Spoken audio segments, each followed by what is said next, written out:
Failure is never final. Aha.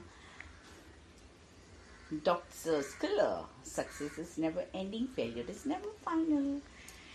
Stage 2, renewal and recovery. Not that the wound is dry and the scar tissue has formed, recovery is underway, and you know you still have a lot to give. Not long ago, as I ran out of the energy to keep being capable, busy, get together, and confident, wrote columns. Deep depression of for her, the battle was rough, real, understandable, natural. Long, too long, there were trays of youthfully scrambled eggs brought to the bedside on tiptoe. The toast was heaped with real butter. There were no shoulds and ahs. The children were simply there. They brought true comfort, defined as to strength, to invigorate, to achieve. When my depression lingered too long for them, they had their way to tell me. A rose had come on every tray. Mother, Bethan declared one afternoon, you must stop. There is no more roses in the garden. It was up to me. I had to find the power, the will for wholesomeness and healing. Get on with dreaming again. Yes, to recover, you must plan a comeback. Find a new place to give yourself away. How about joining a Possibility Thinkers Club? There is one in your community. It may be a women's club, a Rotary club, a local church, a Bible study. If you are coming from a setback, a bankruptcy, a personal or professional or financial failure, then take a new look at those Possibility Thinkers. Why are they still hanging in there? How come they are not out? Decide to join them. Learn the tricks of their trade. Thinkers are war thinkers. Possibility thinkers instinctively latch onto the ideas that will reach on. I have never pursued the project unless my first reaction was wow. Intuitively, the subconscious releases a prudent slip and judges the idea of to be outstanding, exceptional, incredible, fantastic, beautifully possible. Ideas that tend to generate such initial, immediate, positive impulses may lack the power to survive the energy draining passage before fulfillment is realized. Wow, the world must not be deprived of this accomplishment. The top prize goes to the idea or the individual who has this empowering, imperative passion. Creative people have the ability to keep generating wow ideas. Possibility thinkers have developed and regularly deployed their own inventive tricks of the thinking trade. Let me share with you how to create wow ideas. Think better. Question: how can we do a better job than anyone else? How can we improve on our best performance? Someone will break our records. Let that someone be us. Whatever we did right yesterday, tomorrow we'll do it better. How can we get smarter and wiser to become better than the best? When we are the best, you are on the way to wow power. Think brighter. The personal possibility thinker will see the bright side of what others see as only dark. Look at it this way, the optimist says, pointing out an angle no one has considered. I know a woman who was out but became in when she learned to look at the bright side. She married a serviceman who took her away from her culture, stimulating social science in a big eastern city. He was assigned of all places to a California desert post. His duties and his salary kept him confined in the best. The military personnel both her.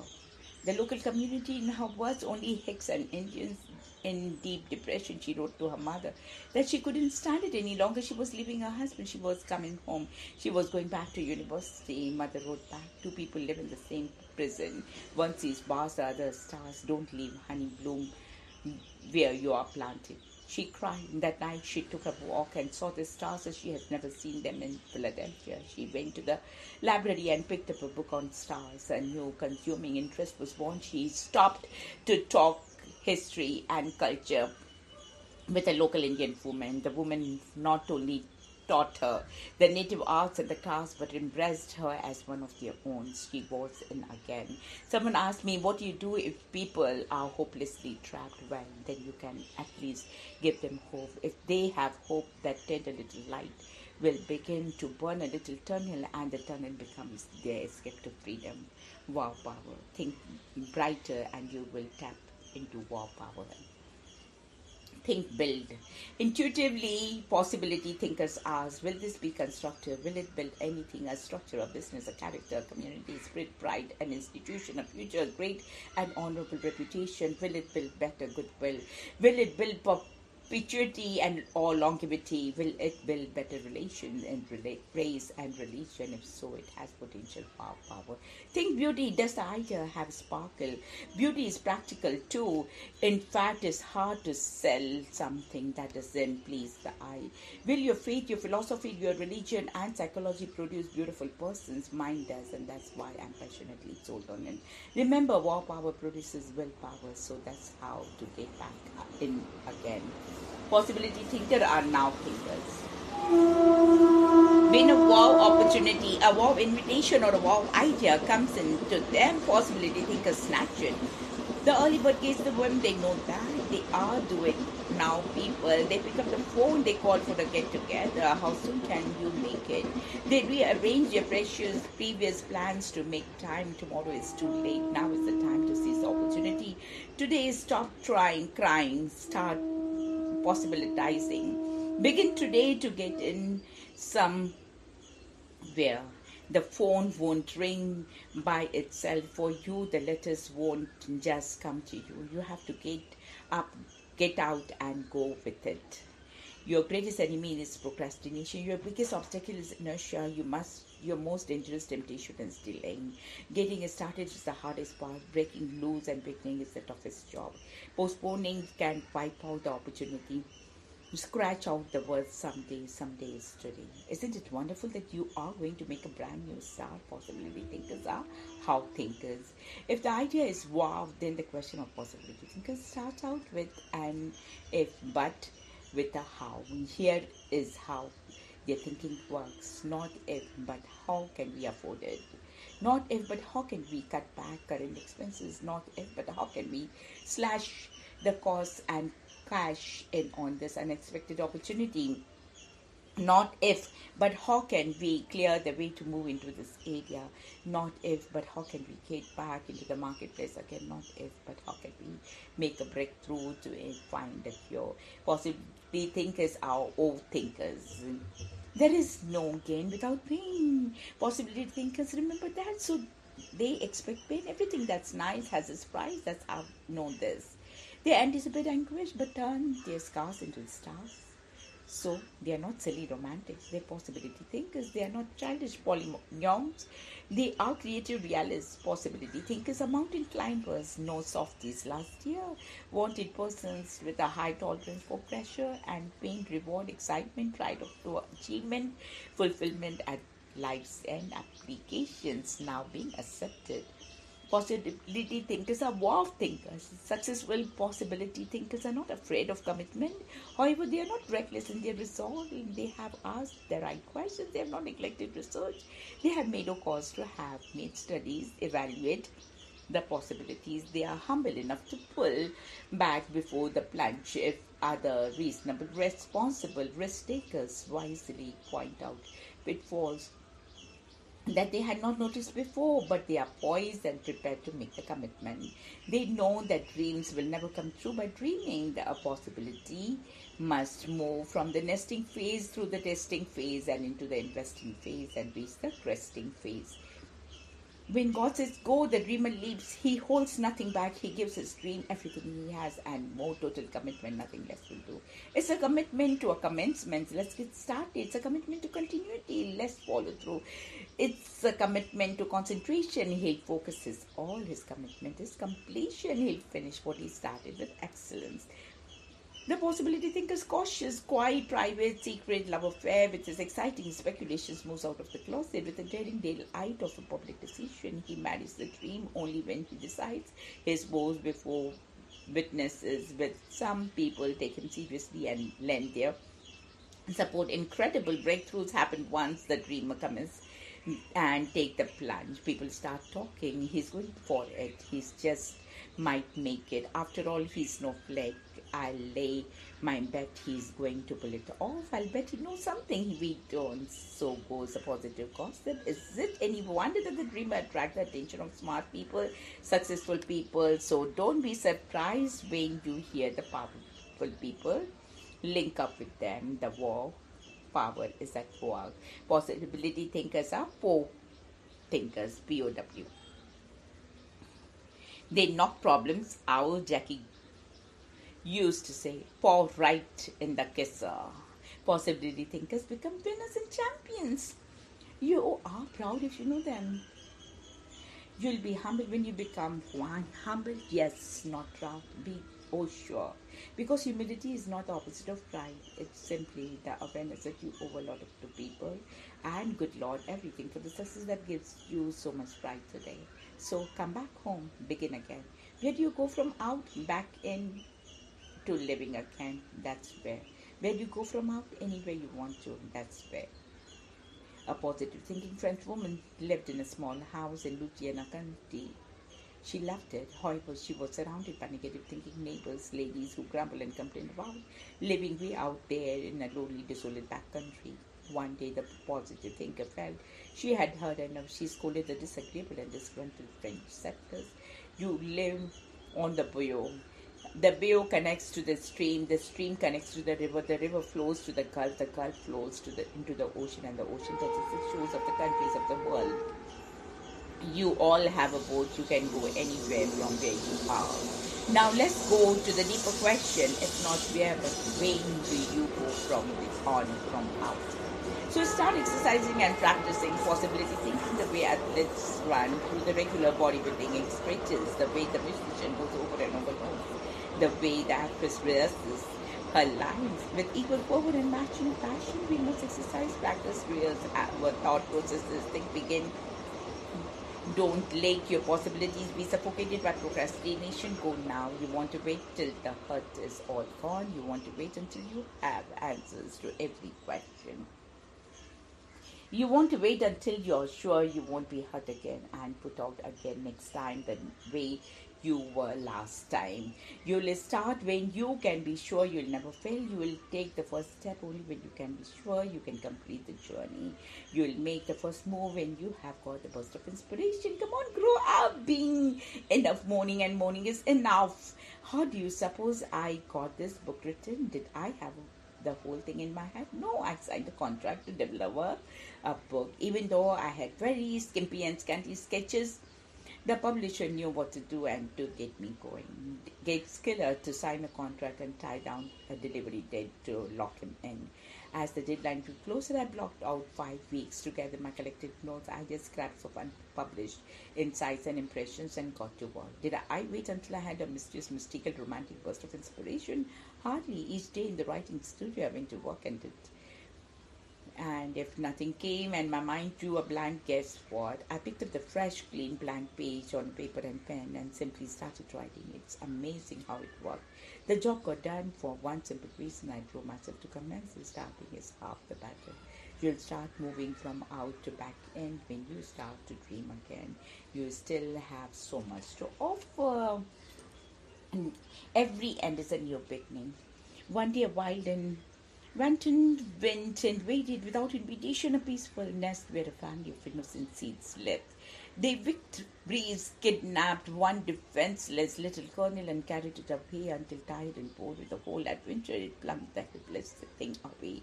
And so the single seed fell in onto a strange and alien shore. Here alone and lost, it rolled across a concrete sidewalk until it stopped by a dry crack in a barren cement. Now an innocent, unknowing, unfriendly heel of a leather boot is stepped on that seat, wedging it deep in the crevice. It was trapped, an imprisoned refugee, discarded, separated from family, alone and orphan seed, clamped tightly in a deep, dark canyon, helpless, hopeless. Then it happened deep within the heart of that seed. There stirred a strange, mystic, miraculous life force that challenged death, the sidewalk, and the whole world. The heart of the captured kernel cried out, "Oh, I shall live and not die." When the first gentle drop of the morning mist oozed onto the crack in the cement, the small seed welcomed and absorbed the friendly moisture. Little wisp of dust moved by a gentle breeze slipped into the crack of the blanket, the struggling seed, which cried out once more, "I shall take root and grow." Softly, silently, and sent out macroscopic, hairy roots that discovered hidden tributaries in this unlikely environment.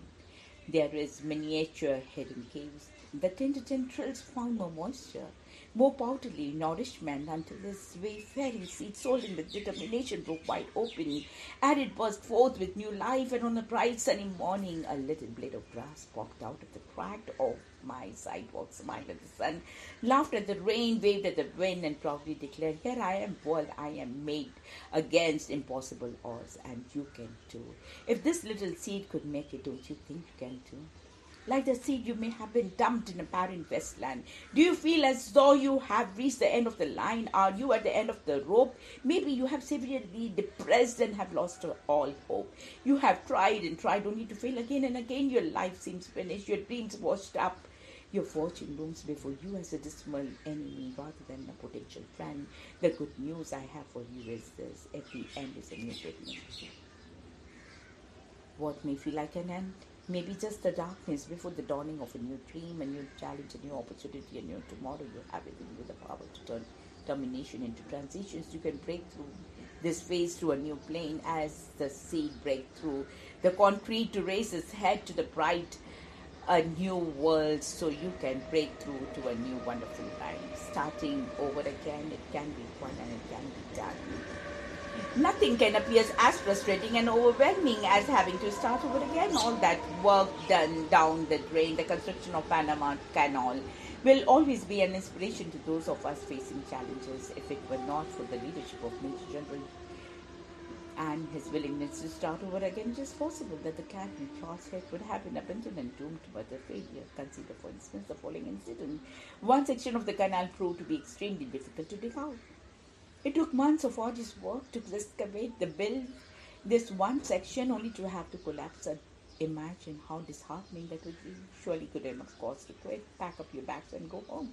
And Ed shook his head in disbelief as he and General stood and surveyed the damage. What do you do now, General? Dig it out again. Dig it out, they did, and today the world enjoys the benefits of this remarkable waterway. It may not be easy to start over again. In fact, it may be a single most difficult time in your life, but never think that efforts happen in vain and all happen best for.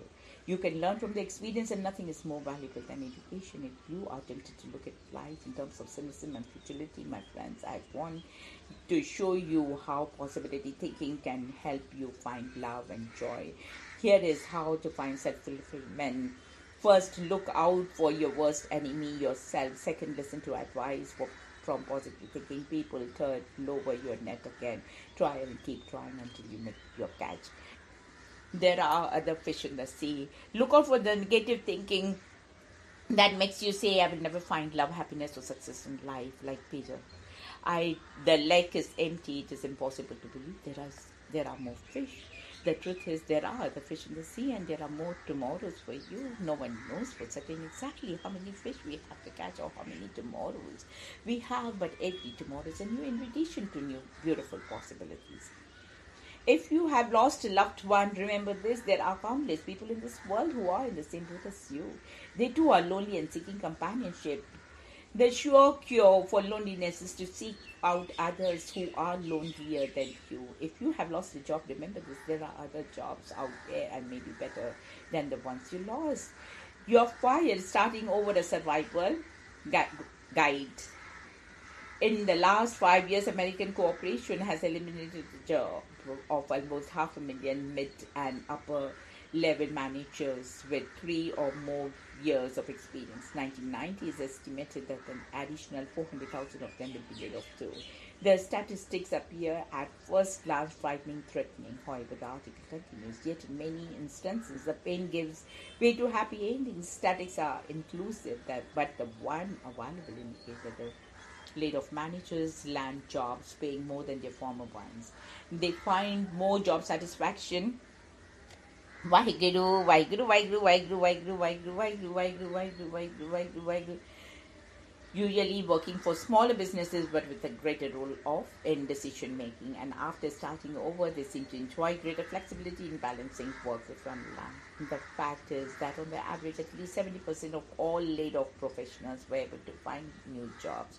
Now that's good news. They are very encouraging the other 30%. Studies show many refuse smaller jobs, which, if they had taken them, could have led them to something bigger and better. So don't catch in, cast in.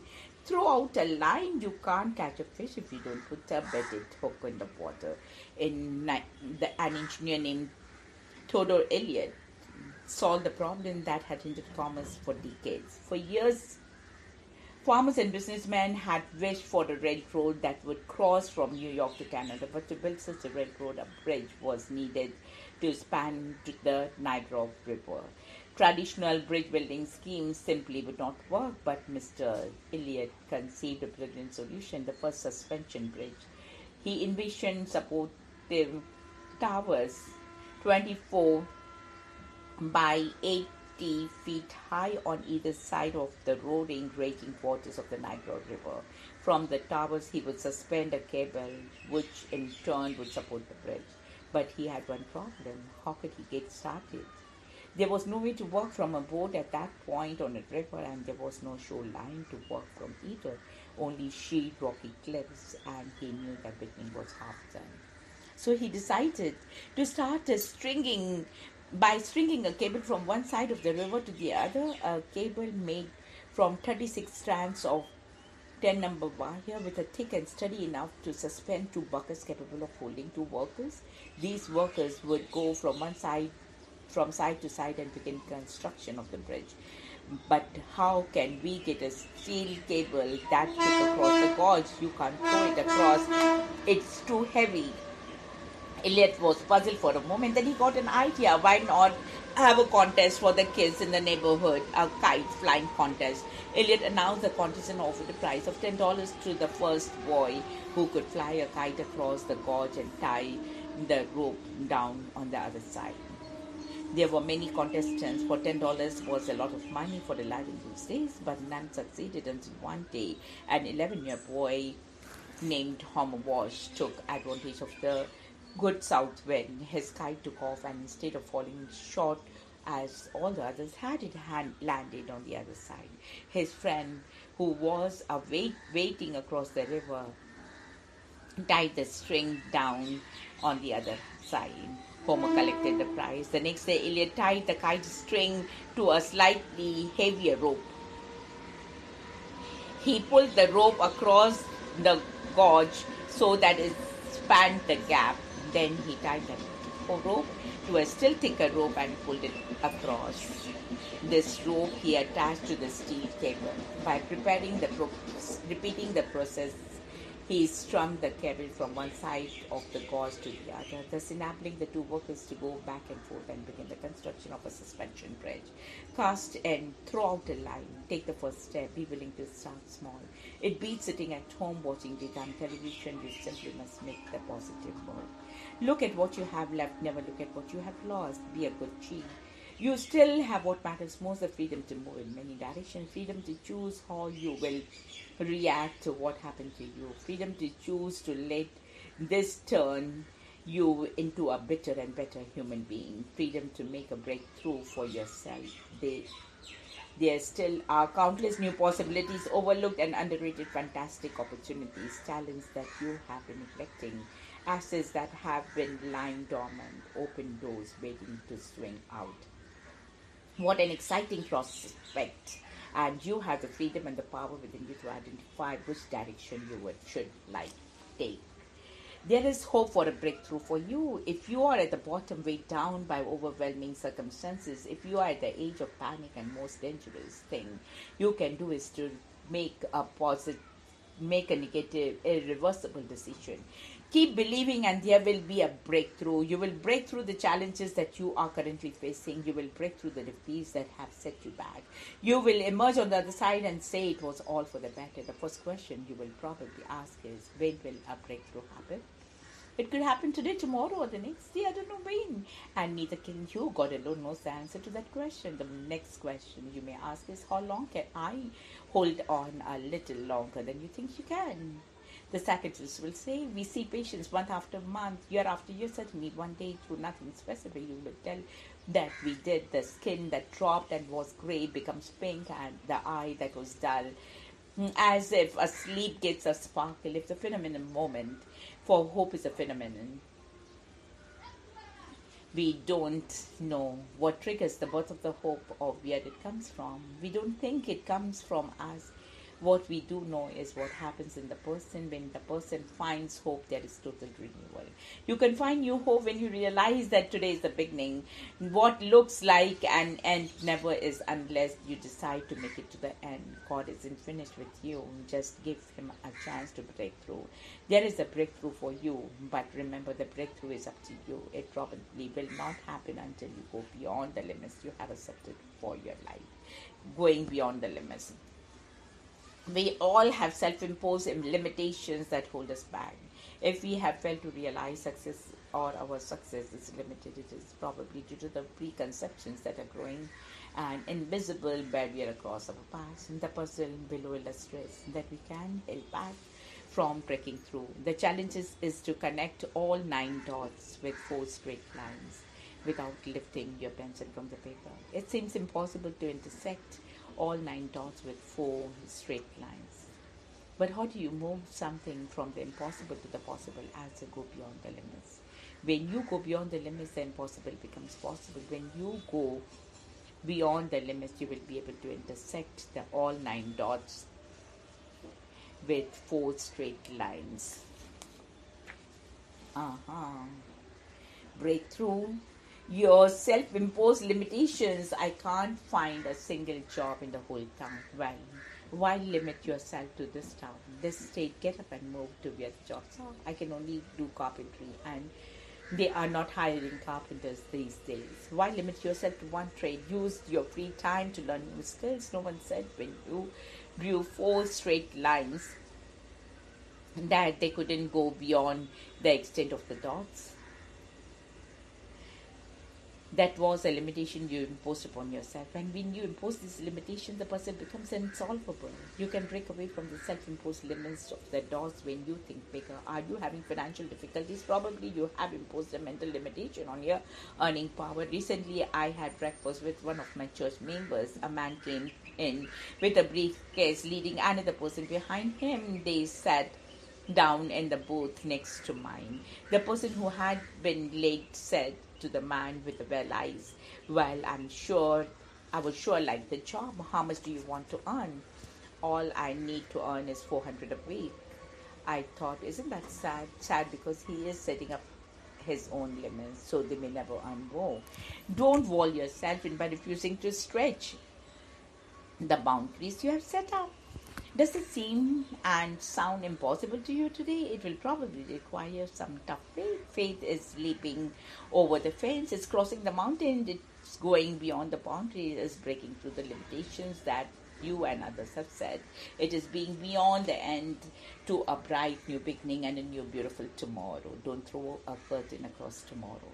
Hazel Wright was a well-known philanthropist. She gave large gifts to many worthy causes in her lifetime, including 1 million to buy and install the pipe organ in the Crystal Cathedral. Today it is called the finest pipe organ in the church in the world. It carries her name, the Hazel Wright organ. Hazel always loved music and she always loved to dance. Once when she was healthy and well, she asked me to dance. I had to say to her, Hazel, I never learned to dance. I wouldn't know how to dance if I wanted to. Her illness was diagnosed as a malignancy. With the progression of her disease, she went into what was, according to the doctors, a death coma. Members of our church prayed for her. I prayed for her. I would stand by her bed and talk to her as if she would understand. Then I saw a faint smile and I knew that within her soul she was getting a message. Then it happened. It was amazing. The doctors were surprised. Hazel awoke from her death coma. They sent her home from the hospital, even though she was still very sick woman, and where from a medical standpoint her prognosis was not good. I called on her days before she died. She was extremely tired. There was no spark in her life. I picked up her thin bony hands, held them above the sheet, looked at her and said, Hazel, I know there is one thing you have always wanted to do in your life, and that's dance. With Dr. Skiller, Hazel, let's dance. Holding her hands, I swayed them back and forth and hummed the tune to the song, Shall We Dance? Her face just beamed, her skin became pink, her eyes sparkled and looked as dashing as they must have been when she was 18 years old. Hazel, what can I give you? Is there any other gift that you would like? Yes, I know what I would like. I would like a calendar for a new year, a big one with room to write lots of things in. That's hope. As long as you can breathe, you should have a calendar, a big one with room to write lots of things. There's no such thing as an end in the road. There's always bends in the road. And no matter how wide the barrier may seem to be, you can always break through it if you can hope and if you can look forward to a new tomorrow. Tomorrow is today. The exciting thing to realize is that tomorrow is a lot closer than you realize. In fact, for many of you, it is already here, and as contradictory as it may sound, tomorrow is today. A few years ago, when I was visiting the Holy Land of staying at the hotel at the Sea of Galilee, I picked up the phone and called Arbella, who was back in California. It was 5 a.m. Tuesday, Galilee, and 7 p.m. Monday in California. My wife and I chatted briefly. I shared my experiences with her, and then instead of saying goodbye, Arbella said, "Have a wonderful tomorrow." I said, "But tomorrow is already here," and in fact, that's what it was. My today was her tomorrow. Tomorrow is today. Don't worry about tomorrow. Concentrate on today. For tomorrow is today. How you think and how you act today will determine your future. To an overwhelming degree, you can control your life, your changes, but how you perceive them. So plan and pray your way toward tomorrow. Today is a new day. The sun is shining, the sky is blue, there's a new day dawning for me and you. With every dawning of the sun, new possibilities have just begun. With every breaking of the morn, fresh opportunities are newly born. Do you know what will happen tomorrow? Yes. Cures will be found, new inventions will be created, miraculous drugs will come on the market, oppressive laws will be repelled, secrets of conflict resolution will be discovered, new businesses will be organized, new careers will be launched. Get ready for tomorrow because you have a part to play in it. Say farewell to failure, say hello to success. You're ready now to say farewell to failure and hello to success. What is the magic ingredient that can ensure success and eliminate failures from your lives? It is faith. Possibility thinking is just another word for faith. You will be controlled by either positive thoughts or negative thoughts. One or two emotions will dominate to drive you, either fear or faith. If you are not living by faith, then you will be automatically be living by fear.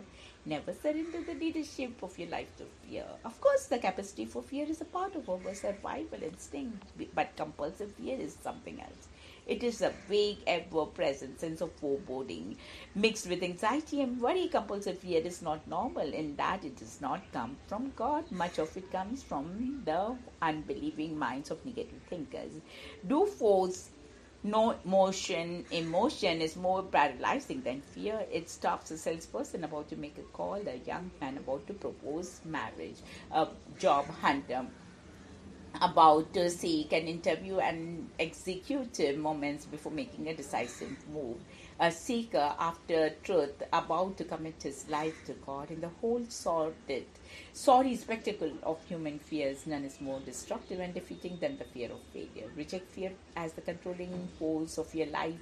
Discard such negative thinking as flawed thinking. Some of you have lived your whole lives in fear.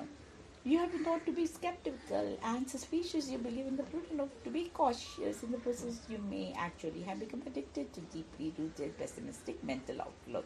The process of success will require the mental discipline on your part to reject wrong thinking. This will not be easy, for you have probably worked all your life on creating and polishing an elaborate and intricate system of negative thinking. To convert, to change, to become a mentally born-again person means discarding and walking away from the person you have been. You may even feel you're walking away from a lifetime of invested work.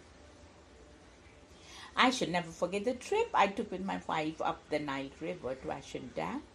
There we saw the sight from the most famous Egyptian obelisks were cut and polished. The world-renowned sculpted pieces were all mined from this one granite quarry, and each obelisk was carved by the Egyptian from one chunk of granite. These monuments unfortunately have been dispersed throughout the world.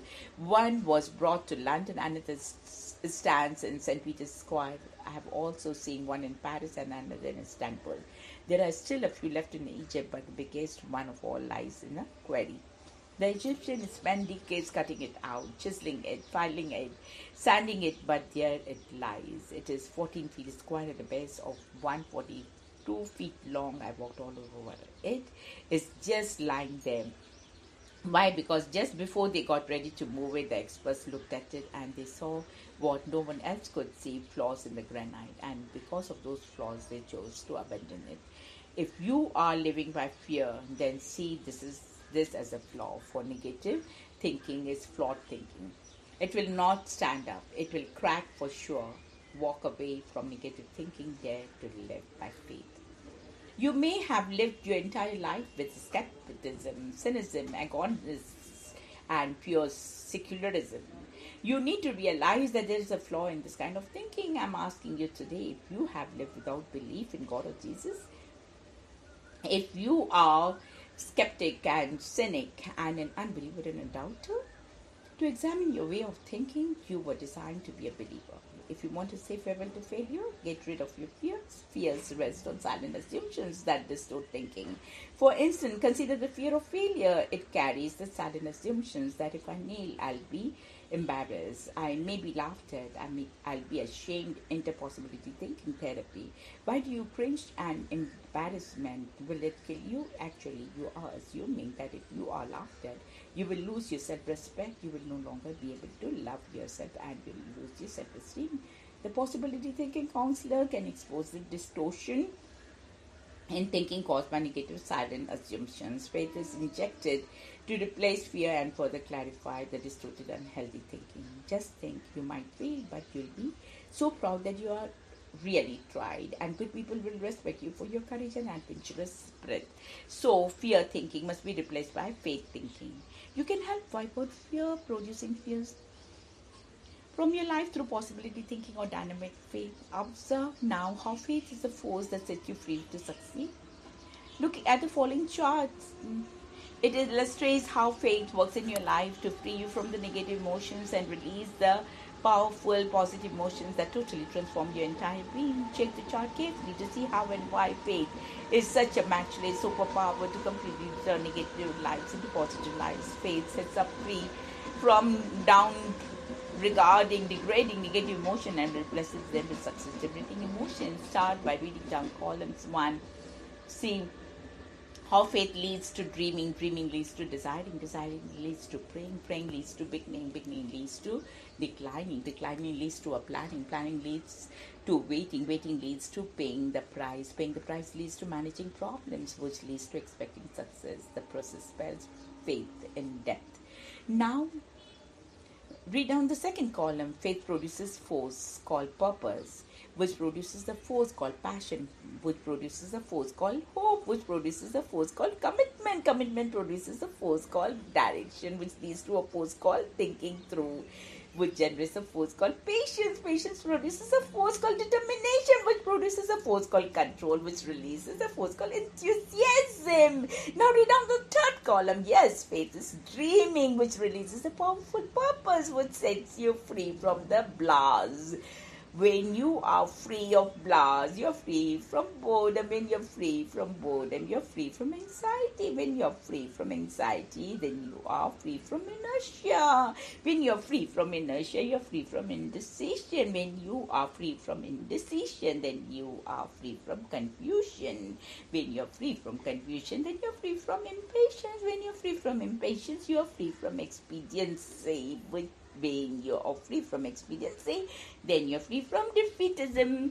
When you're free from defeatism, then you're free from fear of failure. Faith frees you from negative emotions that hold on back because it replaces them with positive forces that propel you onward and upward. Read on the last column to see where faith leads. First, you get interested, then excited, then encouraged, involved, dedicated, organized, consistent, reliable, optimistic, successful. Now read each line across horizontally. See how faith is the force that sets you free to succeed. The next line illustrates the process of success. Dreaming to purpose, Purpose to bloss to interested.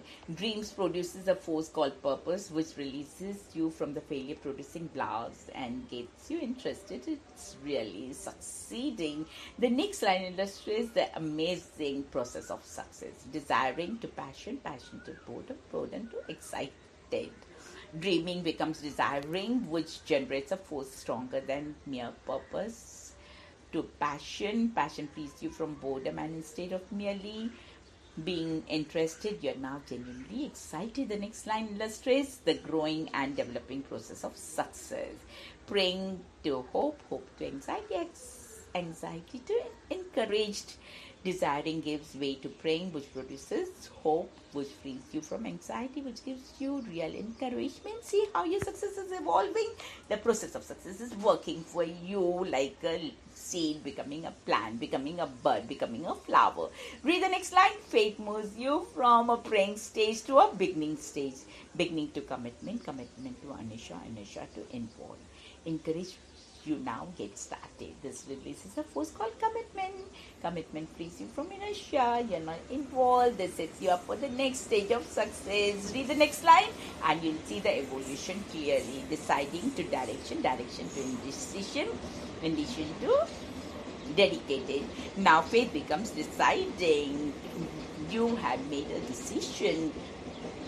This releases a force called direction, which frees you from indecision and leaves you solidly dedicated. Wow! Now look what happens. Planning to thinking through, to confusion to organized. Faith enters the planning stage and generates a force called thinking through, which helps you to sort it out and free your mind from confusion. Now you feel organized. Fantastic progress is being made in this process called success. Your faith now will be ready for the testing phase. Waiting to patience, patience to impatience to consistent. You will encounter difficulties. Your success may stumble and falter. So your faith now becomes a waiting game. A fantastic force called patience frees you from dangerous and potentially fatal impatience and leaves you with consistency or stability. Where does this road lead? Read the next horizontal line. Paying the price to determination, to expediency, to reliable. Paying the price, that's the force of the faith at this stage of the success process. Invest heavily and you release an incredible force called determination. Instantly, you're free from the temptation to take a cheap and swift exit called expediency upshot. You stick it out. You don't quit. You're reliable. Now your faith is expressed in managing problems rather than in running from them. Managing problems, control, defeatism, optimistic. Managing problems generates a powerful force called control, which frees you from being defeated by your difficulties so that you can emerge optimistic. You are ready for the last slide. Expecting success to enthusiasm, to failure, to successful. Faith now is a matter of expecting success. This produces the ultimate force called enthusiasm. You are not set from failure and you will emerge successful. Now you can see how faith is a force that sets you free. Now you can see that the process of success is a living out from one level to another and another of a positive faith. Wow, now come alive with hope. I made 2 trips to Minneapolis, Minnesota to be with my friend Hubert Humphrey after he became ill with cancer. Hubert had been told that he had only a few months to live and his family was invited me to come and try to help motivate him to make one last trip back to Washington. All his life he had been a fighter, but for the first time he was defeated. Hope had left him. Despair had moved in. Hubert, how did you manage to come back after your defeats? He had experienced his share, most notably his defeat by Richard Nixon for president. Get my little notebook, Muriel, Hubert called to his wife. She handed him a small black book. It was stuffed with clippings from hung out like ladies' slits before their skirts. Heavy rubber bands were wrapped around the middle of the bulging bottom. Carefully, with his thin and weak hands, Hubert removed the rubber band and began to share his inspiring notes collected in his lifetime. Uplifting ideas, positive aphorisms, inspiring quotations. Oh, there's the Bible verse you sent me, Bob, when I was in New York. My staff brought in the 6-inch file of telegrams. Yours was on the top, about President Carter, no less. Here it is. Dear Hubert, hang in there. Never give up till God calls you. For I know the thoughts that I think towards you, says the Lord. Thoughts of peace and not of evil, to give you a future and a hope. That's great. That's a tremendous Bible verse, Bob. Now I saw hope rise. He came alive again, and before I knew it, he said, Murrell, I think we ought to go back to Washington once more. The next day, President Jimmy Carter in Air Force One stopped at Minneapolis and took Herbert Humphrey back to Washington to the greatest day of honor and glory ever heaped on a living American. So Hubert's success was unending and his failure was never final. A few months later, Hubert slipped away quietly. The call came to my sunny California office inviting me to deliver the funeral sermon in Minneapolis. In 0-degree weather, we came all over America for his funeral. Billy Graham, Jesse Jackson, President Jimmy Carter, the leading senators from both sides of the political fence, Hollywood celebrities, all three networks were standing by to air the service live to tens of millions around America. Now it was time for my message. It was for me then and remained today my greatest honor. My words offered to execute words I offer as a grand possibility of your life. Yes, and for mine too. He comes to the end of his life with pride behind him, love around him, and hope ahead of him. Hubert Humphrey finally lost the battle to cancer. He kept on hoping to the end, but it was a false hope. Really, the truth is, each day he lived in hope was an alive day. Possibility thinking has been faulted by more than one cynic or critic for generating false hope. Wait a minute, hope, whether it is fulfilled or not, is never a vain and false promise. It is immediately, instantaneously divorce of hopeful first, and with rescue from despair, all we can be sure of is the present moment. So hope is its own immediate reward. Morbid depression is replaced with a bright and cheerful outlook. Yesterday is past, tomorrow may never come. If I can take today and put sunshine and sparkle into it, have I not blessed a life? No hope is ever false if it rescues a discouraged heart from despair for one uplifting one. But when Hubert Humphrey died, his success finally ended, didn't it? I think not. But your answer depends on whether you have a positive or negative perspective in life and death. Did he die, or is it more accurate to say he was born again into eternal life? Does the unborn infant die when it leaves the womb? Tell the about to be born child that he is going to enter a world of color, sound, and people. If the unborn infant could communicate, it would ask questions you and I could never answer. What are colors? What is sound? What are people? We could only send this message: have faith, you'll die to one world but be born in another. So people stand on the shore waving goodbye to those on the departing ship, while others on another shore have a welcome. Here she comes. So I offer the most challenging idea, the ultimate possibility, the invitation to become a super possibility thinker and follow the person who, in my opinion, is the greatest possibility thinker who ever lived, Jesus Christ. He said it. If you have faith as a mustard seed, you will say to the mountain, move, and nothing will be impossible to you. He taught that we could be saved from death to eternal life. He taught that success has no ending, that he would be there to forgive us of sins and welcome us into the eternal company. Forgiveness, that's throwing out failure once and for all. That's heaven. Real salvation is a real possibility. For years, authentic, emotionally healthy Christians have expressed natural enthusiasm and brilliant joy. They spend a great deal of time, energy, and loving giving of themselves.